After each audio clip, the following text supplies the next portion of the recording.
Hello everyone, welcome to she classes.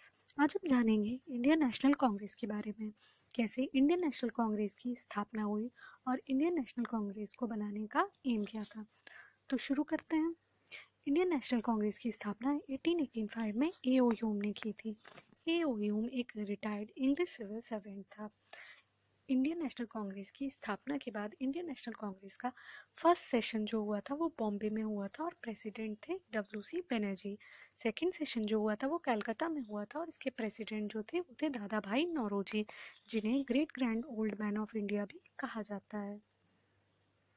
Third session of Indian national Congress जो था वो हुआ था मद्रास में और प्रेसिडेंट थे बदरुद्दीन तैयब। फोर्थ सेशन इलाहाबाद में हुआ था और जो प्रेसिडेंट थे वो थे जॉर्ज यूले।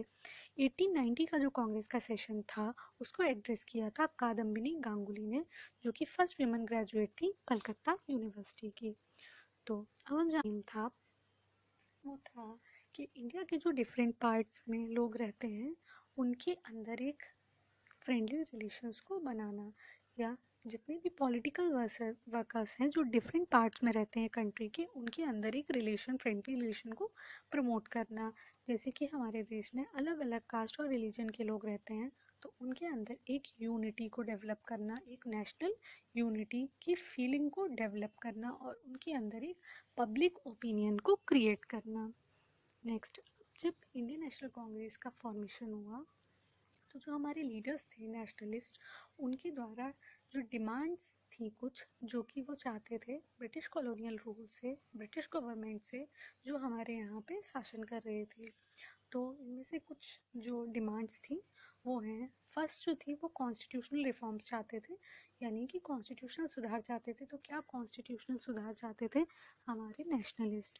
तो कॉन्स्टिट्यूशनल सुधार जो 1885 से लेके 1892 तक चाहते थे वो था expansion and reforms of legislative council. मतलब एक्सपेंशन ऑफ काउंसिल यानी कि greater participation of Indians in council. मतलब काउंसिल जो था लेजिस्लेटिव काउंसिल, उसमें जो इंडियन है उनका ज़्यादा पार्टिसिपेशन होना चाहिए, इंडियन मेंबर्स ज़्यादा होने चाहिए। और रिफॉर्म क्या चाहते थे? रिफॉर्म ये चाहते थे कि जितने भी इंडियन मेंबर्स हैं उनको ज़्यादा पावर देनी चाहिए, जो फाइनेंसेस हैं हमारे उसके ऊपर ज़्यादा पावर देनी चाहिए इंडियंस को। नेक्स्ट, जब ये रिफॉर्म्स चाहते थे, जब ये डिमांड्स की गई, तो क्या हुआ, ब्रिटिश गवर्नमेंट जो थी उन पे थोड़ा सा प्रेशर पड़ा और उन्होंने एक एक्ट पास किया और वो एक्ट था इंडियन काउंसिल एक्ट 1892। 1892 एक्ट में क्या किया गया था, जिससे हमारी डिमांड थी एक्सपेंशन ऑफ काउंसिल, तो उन्होंने जो मेंबर्स थे उनको इंक्रीज कर दिया था, लेकिन जो ऑफिशियल मेजोरिटी थी वो रखी हुई थी उन्होंने। और हमें बजट डिस्कस करने का भी राइट मिल गया था, लेकिन हमें वोट करने का राइट नहीं दिया गया था। नेक्स्ट, नेशनलिस्ट जो थे वो हमारे बहुत ही डिससेटिस्फाइड थे इस एक्ट से, और इन्होंने जो एक्ट था उसकी बहुत निंदा की थी। अब ये तो हो गए थे कॉन्स्टिट्यूशनल रिफॉर्म क्या चाहते थे। अब इकोनॉमिक रिफॉर्म क्या चाहते थे, मतलब आर्थिक सुधार क्या चाहते थे। तो आर्थिक सुधार जैसे कि हम ब्रिटिश गुड्स का इस्तेमाल करते थे, तो हम जो भी चीज़ें खरीदते थे वो सारी जो उससे जो पैसे आते थे, जो अर्निंग होती थी, वो सारी ब्रिटिश में जाती थी, हमारे इंडिया में नहीं जाती थी। तो दादा भाई नौरोजी ने भी 1881 में ये कहा था, डिक्लेयर किया था कि ब्रिटिश रूल जो है वो दिन पे दिन बढ़ता जा रहा है और इससे क्या हो रहा है कि हमारी जो कंट्री है वो ग्रेजुअली डिस्ट्रॉय होती जा रही है, क्योंकि हमारी कंट्री की जितनी भी वेल्थ है वो सारी ब्रिटिश में जाती जा रही है। तो इसके लिए इकोनॉमिक रिफॉर्म से रिलेटेड बाद में एक स्वदेशी कैंपेन भी स्टार्ट किया गया था, जिसमें हमें बायकॉट करना था ब्रिटिश गुड्स को, जो भी बाहर का सामान था हमें उसको बायकॉट करना था, और जितना भी हमारा भारतीय यानी कि इंडिया में जो भी बना रहे थे हमारे लोग, वो सामान को हमें यूज़ करना था। अब कुछ और रिफॉर्म्स है, जैसे कि एडमिनिस्ट्रेटिव रिफॉर्म। तो एडमिनिस्ट्रेटिव रिफॉर्म क्या चाहते थे नेशनलिस्ट? एडमिनिस्ट्रेटिव रिफॉर्म्स ये चाहते थे कि हमारा जो भी ब्रिटिशर्स थे वो इंडिया पे एडमिनिस्ट्रेशन कर रहे थे, आए थे वो ट्रेड करने के लिए लेकिन वो एडमिनिस्ट्रेशन कर रहे थे। तो जो ब्रिटिशर्स थे या जो कॉलोनियल रूल था उसमें जितने भी higher grades of administrative services थी उन सब पे ब्रिटिशर्स को रखा गया था। इंडियंस को किसी भी higher grade of administrative service के लिए नहीं रखा गया था।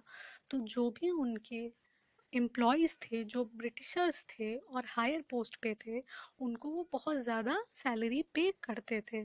सैलरी पे करते थे जिससे कि इंडिया की जो वेल्थ थी वो ड्रेन हो रही थी।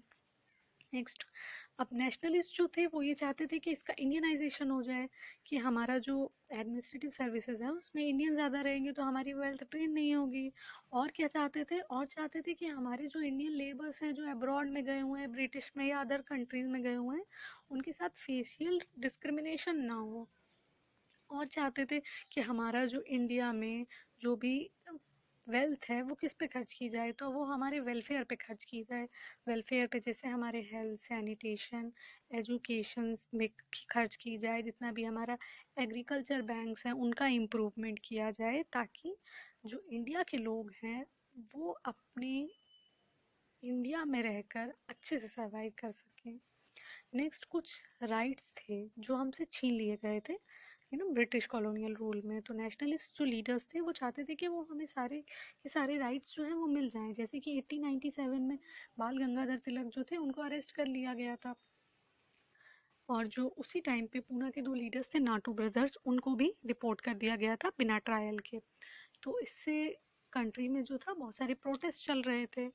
तो इन्हें क्यों अरेस्ट किया गया था बेसिकली, तो इन्हें अरेस्ट किया गया था कि इन्होंने कुछ स्पीच दी थी, तो इसके लिए इन्हें अरेस्ट कर लिया गया था। हमारा जो राइट ऑफ स्पीच था, राइट ऑफ थॉट था, right to speech, thought, association, जो इकट्ठा होने का, कोई एसोसिएशन करने का, कुछ डिस्कस करने का, और जो प्रेस थी, फ्री प्रेस, जो फ्रीडम ऑफ प्रेस थी वो भी हमसे छीन लिया गया था। तो हमारे जो नेशनलिस्ट चाहते थे कि जो हमारे ये राइट्स हैं, जो बेसिक राइट्स हैं,